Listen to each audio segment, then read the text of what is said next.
तो guys and girls, welcome back to my channel. आज हम एक नए टॉपिक पे बात करेंगे। टॉपिक है upward and downward L and S H. जैसे पिछली वीडियो में मैंने आपसे बात करी थी अपवर्ड एंड डाउनवर्ड आर के बारे में, इस वीडियो में हम सीखेंगे कि हम अपनी कन्वीनियंस के हिसाब से कैसे एल एंड एस एच की स्ट्रोक का ऑल्टरनेट फॉर्म लिखते हैं। सबसे पहले बात यह है कि एल जब भी इनिशियल हो या स्टैंड अलोन हो या इवन फाइनल हो किसी स्ट्रोक के साथ अटैच, तो हमेशा अपवर्ड फॉर्म ही लिखी जाती है। जैसे the word is spell, spell में सर्कल पी और ऐसे स्पेल आ गया। उसके बाद वर्ड है लोड, दिस इज लोड। और suppose the word is lacy, L upward L and then S का स्ट्रोक ले सी। और हम एग्जाम्पल लेते हैं एस टी लूप के साथ, the word stale, S T loop and stale. तो इस तरीके से हम मोस्ट कॉमनली फॉर्म ये है अपवर्ड एल। लेकिन कुछ केस में हम एल का डाउनवर्ड फॉर्म लिखते हैं। जैसे मैं आपको एक कंपैरिजन के थ्रू समझाता हूँ। Suppose the word is muscle, तो मसल हम कैसे लिखेंगे? एम, एस का सर्कल और अपवर्ड एल। लेकिन अगर मुझे वर्ड लिखना हो लेसन, तो लेसन को मैं कैसे लिखूँगा? यहाँ पे देखिए, अगर मैं एल अपवर्ड लिखूँ, फिर उसके बाद सर्कल लिखूँ, उसके बाद फिर मैं ऐसे एन करूँ, तो ये आप ट्राई कीजिए लिखने टाइम ये थोड़ा सा अनकंफर्टेबल फील होगा। लेकिन अगर मैं लेसन को, this the word is lesson, lesson word को अगर मैं कुछ इस तरीके से लिखूं, यहाँ पे downward L,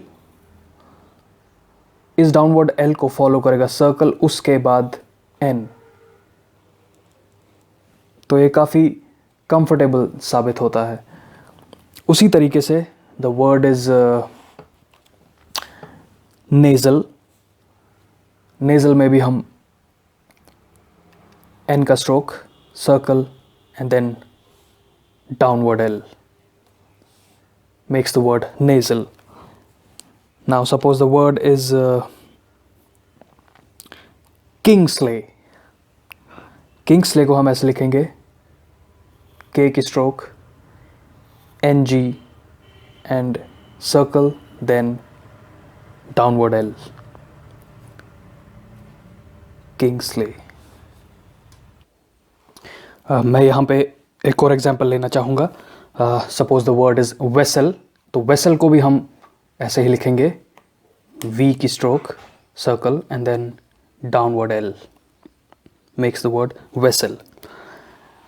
friends, it's very important to know कि हम L की स्ट्रोक N और NG इनके साथ हमेशा हम डाउनवर्ड L ही यूज़ करते हैं। वो इसलिए क्योंकि कर्व की मोशन की डायरेक्शन बनी रहती है, तो काफ़ी कन्वीनियंट हो जाता है लिखना। आपको एग्जांपल से बताता हूँ। Suppose the word is only, only को हम कैसे लिखेंगे? एन की स्ट्रोक, और यहाँ देखिए, अगर ये मैं एल का मोशन ऊपर लेके जाता तो एक फ्लो नहीं बैठेगा राइटिंग में इस तरीके से। ये आप ट्राई कीजिए लिखना, तो आप खुद नोटिस करेंगे कि राइटिंग में फ्लो नहीं बैठेगा। लेकिन अगर मैं ओनली को ऐसे लिखूं तो बहुत आसानी होगी लिखने में।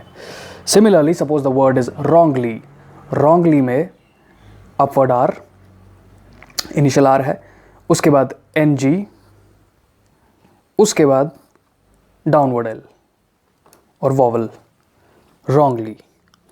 Similarly, the word manly,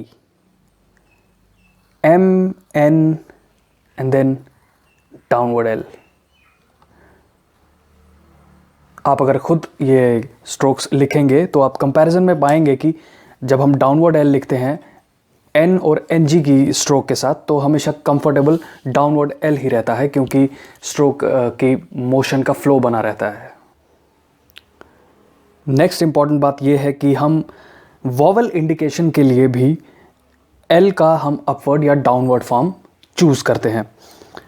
ये आपको ऐसे समझ आएगा। Suppose the word is alike, तो अलाइक को हम ऐसे लिखेंगे, डाउनवर्ड एल, उसके बाद के की स्ट्रोक।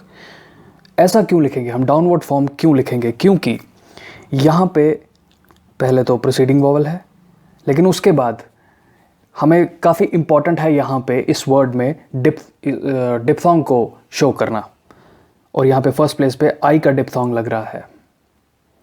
तो इस तरीके से अगर हम एल की डाउनवर्ड फॉर्म लिखेंगे तो स्ट्रोक में वॉवल इंडिकेशन काफ़ी क्लियरली हम शो कर पाएंगे। अब suppose the word is like, पहले हमने वर्ड लिया था अलाइक, अब हम वर्ड लेते हैं लाइक। तो लाइक को हम ऐसे लिखेंगे, अपवर्ड एल, उसके बाद के, और यहां पे जब मैं डिप्थोंग शो करूंगा तो काफ़ी कंफर्टेबली और क्लियरली हम डिप्थोंग शो कर सकते हैं। Now suppose the word is alone. Again alone में एल और उसके बाद एन की स्ट्रोक। लेकिन अगर वर्ड हो लोन, तो लोन को मैं अपवर्ड एल और उसके बाद मैं एन का हुक एम्प्लॉय कर सकता हूं बजाय स्ट्रोक के। तो this is alone and this makes the word loan. तो इस तरीके से आप समझे कि वॉवल इंडिकेशन के लिए भी हम अपवर्ड या डाउनवर्ड फॉर्म चूज करते हैं। नेक्स्ट बात यह है कि मीडियल एल, जब भी दो स्ट्रोक्स के बीच में एक मीडियल एल आता है तो हमेशा वो अपवर्ड ही लिखा जाता है। बात कर रहा हूं मैं मीडियल एल की। तो मीडियल एल का पहला एग्जाम्पल हम लेते हैं। सपोज वर्ड, मैं लेता हूं वर्ड अनलोड, एन, और यहां पे एन के साथ एल हम डाउनवर्ड नहीं बल्कि अपवर्ड लिखेंगे, अपवर्ड एल, उसके बाद डी की stroke. So this is the word unload. अब सपोज मैं एक और एग्जाम्पल लेता हूं आपके सामने। The word is unlock. तो अनलॉक को कैसे लिखेंगे हम? अनलॉक में हम एल का डाउनवर्ड फॉर्म यूज करेंगे, एन की stroke, downward L, and then K की stroke makes the word unlock. तो यहां पर मैंने अपवर्ड एल लिया है और यहां पर मैंने डाउनवर्ड एल लिया है।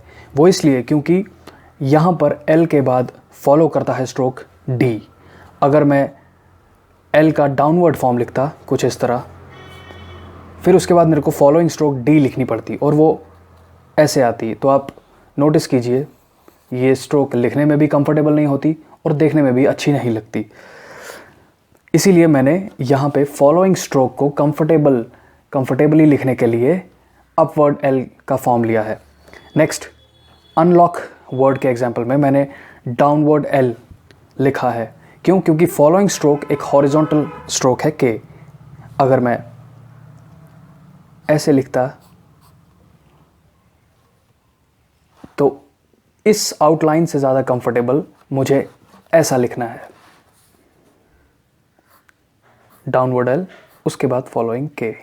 तो ये मुझे ज़्यादा कंफर्टेबल फील करता है, इसीलिए अपनी कन्वीनियंस के हिसाब से मैंने यहाँ पे डाउनवर्ड एल लिखा है।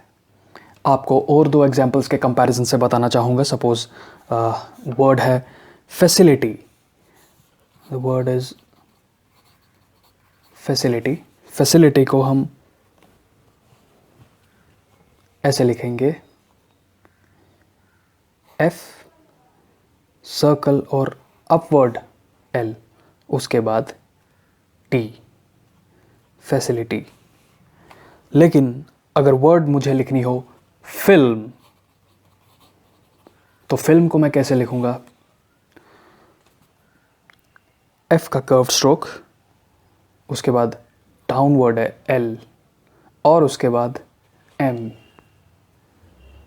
तो यहाँ पर भी आपने देखा कंपैरिजन करके कि कब मैं अपनी कन्वीनियंस के हिसाब से अपवर्ड और कब मैं डाउनवर्ड फॉर्म लिखता हूँ। फ्रेंड्स, नेक्स्ट बात है upward and downward SH stroke. पहले मैं एल की स्ट्रोक की बात कर रहा था, अब हम जो श की स्ट्रोक हम लिखते हैं कुछ इस तरीके से, उसके बारे में बात करूँगा। सबसे पहले जनरली एसएच के स्ट्रोक की हमेशा डाउनवर्ड फॉर्म ही लिखते हैं, जैसे मैंने आपको यहाँ पर लिख कर दिखाया। जैसे ये स्टैंड अलोन हो, इनिशियल हो या मीडियल हो, हमेशा डाउनवर्ड फॉर्म ही इसका लिखा जाता है। Suppose the word push, push को हम ऐसे लिखेंगे। शेक, शेक को भी मैं एसएच, उसके बाद के। और द वर्ड चेरिश, चे, रे एंड देन चेरिश। लेकिन कुछ वर्ड्स हैं जहां पर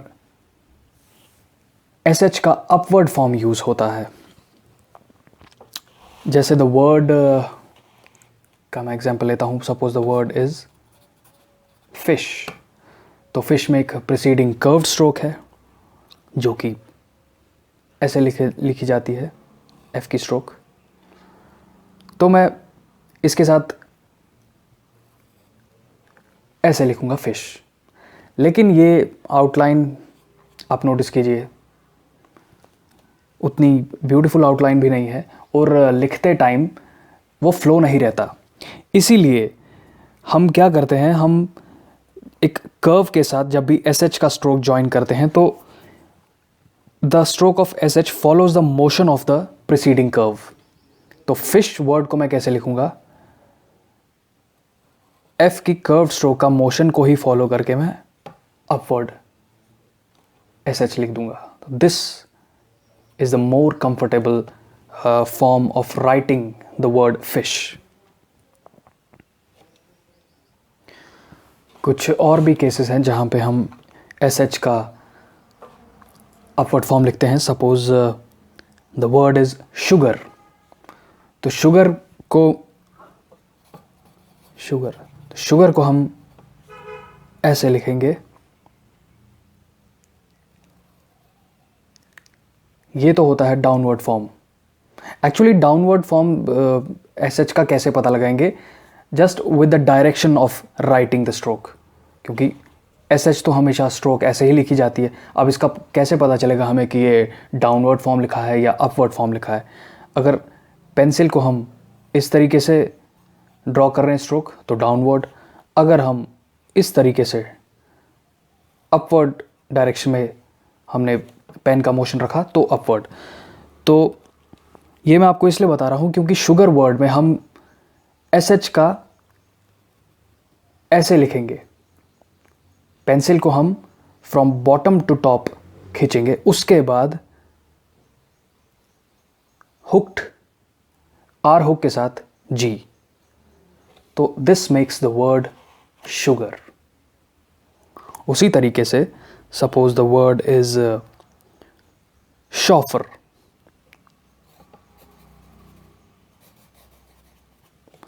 तो इसे हम ऐसे लिखेंगे again, upward SH following R hook के साथ F, makes the word chauffeur. और लास्ट एग्जाम्पल मैं आपको देना चाहूंगा, द वर्ड शैकल।